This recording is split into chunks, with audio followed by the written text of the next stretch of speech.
我从未体验过的相机。双时代来临。It's an event when we have to be here, and I have an older kid to pick up as well, this mom said.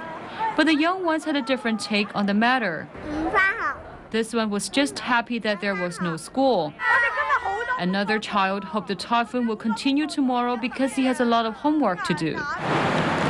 As commuters rushed to get home, trains on the MTR Island, Kwun Tong and Tsuen Wan lines arrived at 2-minute intervals. Crowd control measures were enforced at some stations.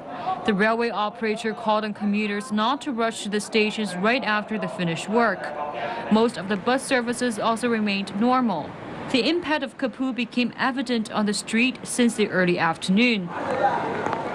Rain, which continued to intensify, left outdoor workers soaked. There were also swells in some parts of Hong Kong.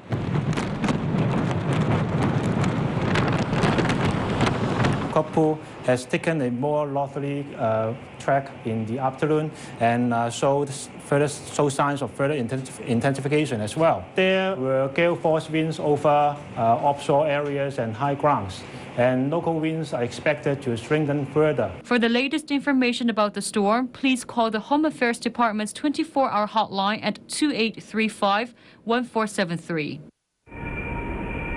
At the Central Pier, commuters are trying to catch the last few ferries that go back to the outlying islands. The last ferry that goes to Mui Wo will leave Central at 8 o'clock, while the last ferry that goes to Cheung Chau will leave here at 10 minutes past 8. But for those who want to go back to Lemma Island or Ping Chau, will have to make alternative arrangements tonight, as ferry services to these two islands have already been suspended. That's all from me here in Central. Back to you in the studio. Thank you very much, Mona. In other news, workplace safety is now under review as investigators try to find out the cause of yesterday's industrial accident at the International Commerce Centre in West Kowloon. 6 construction workers died after a work platform collapsed and plunged 20 floors down a lift shaft. Industry experts are looking into how the platform was designed and reviewing whether safety regulations were met. Danielle Chan reports. As the reality of yesterday's accident at the International Commerce Centre sinks in, questions are now being asked if this tragedy could have been averted. 6 construction workers were killed after a work platform collapsed and plunged 20 floors down a lift shaft. The accident left the workers buried in debris inside the lift shaft. The platform is suspected of being overloaded with construction debris when it collapsed. Some industry experts question why the workers weren't wearing a safety harness and whether the safety regulations were met. If 6 people working there with a lot of debris and materials, it shouldn't be the case, and it's not the usual practice. Investigations are underway to determine the cause of the collapse and how the platform was designed. Safety regulations stipulate that the timber platform should have a minimum width of 25 millimetres if it is only carrying workers, but the platform should be extended to 38 millimetres wide if it carries both workers and construction debris. There is speculation that the platform at the ICC construction site only contained a bracket support, that is, a 1-point support. Industry experts say that if this was the case, it provided inadequate support as the workers were so high up and there was also construction waste loaded on the platform. But additional support for the platform can also come in the form of circular brackets. The typical method used at construction sites is referred to as an I-channel, which involves inserting I-shaped metal bars across the bottom of the platform. The metal bars are meant to extend across the length of the platform and are usually placed between 1 to 2 metres apart to provide additional support for the platform. A 38mm thick platform with 3 support brackets should be able to carry a 1 to 2 tonne load. But even with this additional support, experts say that if there were in fact 6 people working on the platform together in such a confined area, it would not have been standard practice. The findings of the investigation into yesterday's accident are bound to have an impact on future regulations governing construction sites. Yesterday's accident catapulted workplace safety into the spotlight, and many people are now asking whether enough was done to prevent the incident. But for many families affected by the tragedy, it may be a long wait before they find answers to their questions. Danielle Tran, TVB News. Experts say a full-scale trade war between China and the United States is unlikely, despite a worsening dispute between the two countries. The row was triggered by a decision by the Obama administration to impose special duties on Chinese tires. In a tit-for-tat move yesterday, Beijing announced its own anti-dumping investigations into American motor vehicles and chicken products. Beijing has also requested the World Trade Organization to talk with Washington over the duties on Chinese tires. Experts say both nations have too much at stake and will work hard to limit the row's fallout. They also point out countries are not advised to resort to protectionism as the world focuses on reviving economic growth to tackle the global financial crisis. Still, there are concerns the Sino-US dispute could become a distraction at the upcoming G20 summit in Pittsburgh if it's not resolved in a timely fashion.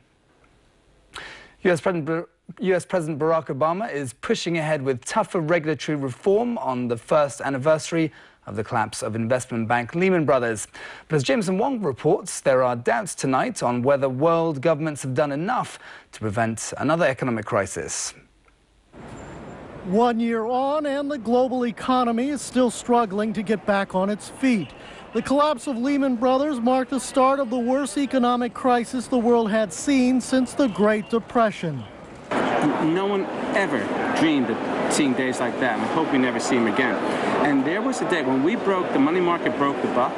I really thought that could be it. I really thought you could feel the trepidation in the crowd down here was like electric that day. And I really thought the markets could definitely go into a tailspin. The U.S. subprime mortgage crisis and lax market monitoring were blamed for what had happened. When you look back on it now, a year later, the writing was on the wall that what was happening should have happened. Tougher monitoring and additional safeguards have since been introduced to prevent another meltdown. But U.S. President Barack Obama has stressed the need to do more. He'll deliver a key address in New York later tonight, aimed at reviving a stalled push for stricter oversight on Wall Street. Obama wants to give the U.S. Federal Reserve new powers to monitor big financial firms that could pose risks to the economy. He also wants to allow the federal government to seize and liquidate troubled financial firms and create a new consumer watchdog agency for mortgages, car loans, and credit cards. Despite all that, jitters still remain. A new Associated Press GfK poll showed 7 out of 10 Americans lack confidence that Washington has done enough to prevent another slowdown. And 80% said the American economy is in a poor shape. Something for policymakers to think about on the anniversary of the crisis. Jameson Wong, TVB News. Turning to the missing student case in the United States, police in New Haven, Connecticut, have discovered a body inside the walls of a Yale University building. The body is believed to be that of missing graduate student and bride-to-be Annie Lee, who vanished 5 days ago. No positive identification of the body found in the walls of the university's medical complex has been made. But police are assuming it is that of doctorate student Annie Lee, who was due to get married yesterday on Long Island. Authorities are now treating the case as a homicide.